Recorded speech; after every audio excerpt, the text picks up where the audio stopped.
FarmLink recommends you look again at your options when deciding how high to set the bar when harvest comes around. For the past 2 years, FarmLink Research and the GRDC have partnered to conduct a paddock scale experiment comparing plant growth, yield and profitability of different harvest and post-harvest stubble management techniques. The project is part of the GRDC Stubble Initiative and was established in December 2013 on the property of Ben and Lou Beck at Downside. 2 different harvest heights, 15 centimetres and 60 centimetres, were imposed with a commercial header, and there were effects on yield and harvest efficiency of different harvest heights. Grain yield, harvest efficiency, speed and fuel consumption were taken from the yield monitor of a John Deere 9770 STS header in a 7.6 tonne to the hectare stubble at Downside in 2013.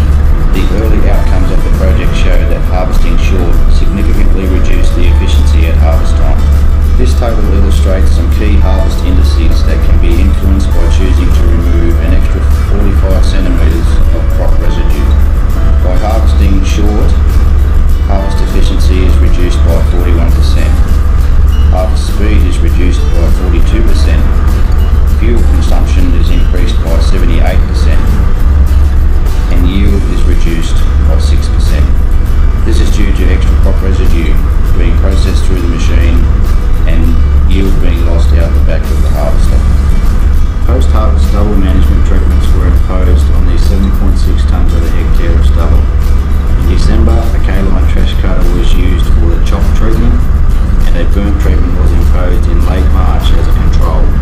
Canola establishment and NDVI were measured on the 30th of May 2014 following the different stubble management treatments. The numbers showed the effects of stubble treatment on crop establishment and early growth.